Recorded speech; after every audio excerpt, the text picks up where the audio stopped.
Some days, of course, I'll get tired. Some days I will get beat up. Some days I will get knocked down and drained, and I will have some bad days.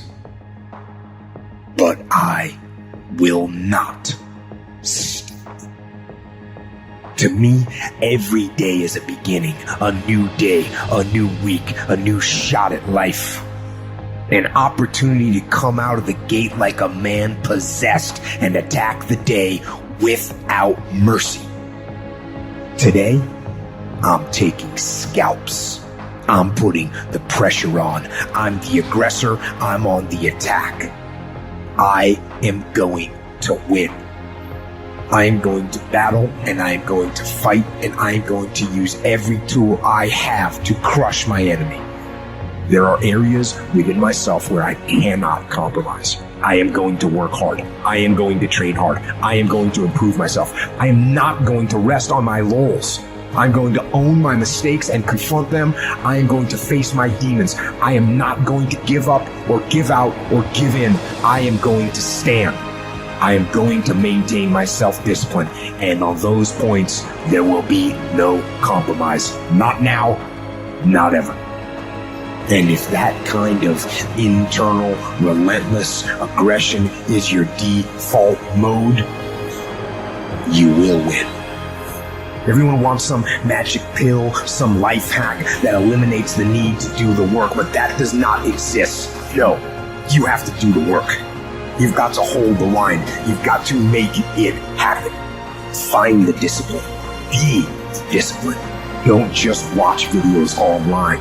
Don't just listen to the podcast. Don't just take notes. Don't just study them. Don't just share them with your friends. Don't just plan.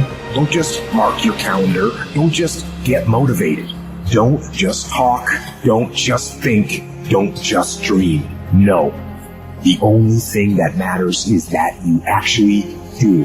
And a lot of things that we want to do, a lot of places we would like to go, a lot of things we would like to experience, and we just stop at but, and we build a case. In fact, I was reading something the other day that talked about but. It says but is an argument for our limitations, and when we argue for our limitations, we get to keep them.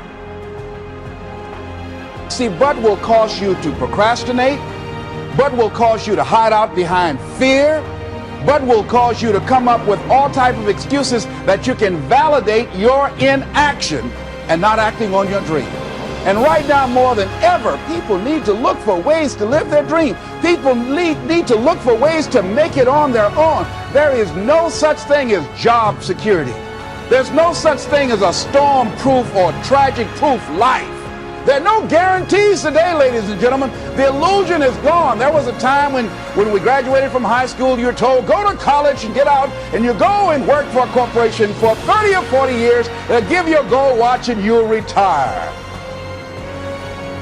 Special announcement, that day is gone. That day is gone, never to return again. So instead of people living in fear, feeling stressed out, feeling powerless, feeling like victims, I think it should be a time that we need to begin to look at ways that we can become an active force in our own lives. Look at ways when we can decide to take charge of our own destiny. Look at ways when we can decide to design a life of substance and begin to truly live our dreams. And it's time for people to decide, I'm ready to get on with my life. Shake somebody's hand on your right and left. A guy named Bob May said this, don't let nobody turn you around. Do that right quick. Now, you know, a lot of people say, I'm going to live my life one day when things get right. When I get all my bills paid. When I get my feet on the ground. I say, what have you been walking on? See, there are no problem-free moments. A guy named Dimples had a record one time called, If It Ain't One Thing, It's Another. And I say, if it ain't one thing, it's 12 others. Always something there to build a case on why you can't move on, why you can't grow to the next level, why you can't begin to manifest your greatness, why you can't begin to live life on your terms. Always something there to block you, to keep you where you are, and keep you from beginning to develop your true greatness. always some fear. How do we handle it? And I'm saying that if you've been hiding out behind but, if you've been using the fact that you don't have enough money or you don't have the education, take it head on. Go get the education. Now, keeping in mind our idea that a courageous person is not someone who never feels fear, but who fears the right thing at the right time in the right way, let's ask ourselves if these fears really fit that definition. I think if we look a little deeper, we'll see that what really scares people about these situations is the sense that they're going to be helpless, that all their trust was placed in somebody or something, and now they've been let down and they can't do anything. They're helpless. But remember, you're never really helpless. And the sense that you are helpless, or that you might be if certain things were to happen, is something we really ought to be afraid of, and that we should refuse to accept. You're never just a victim of circumstances. No matter what happens, you're never without options that can get you back on track. It takes courage to recognize that, because it means accepting responsibility for your own future. But I would suggest that we should accept that responsibility because no one is really going to accept it for us, no matter what we may have been led to believe. Let me emphasize that underlying most fear is the fear of helplessness, of being victimized or being blown around by the winds of fate like a leaf is blown off a tree. But is that really a legitimate way of looking at things? To me, it sounds like being afraid of the dark, in which case the best thing to do is to get yourself up, out of bed, and switch on the light. After all, the people who built this country didn't feel helpless when they faced obstacles that we can hardly even imagine today. I'm not saying we should all just gather around the campfire and tell stories about George Washington, but we should realize that every generation has faced insecurities and lived with them and triumphed over them.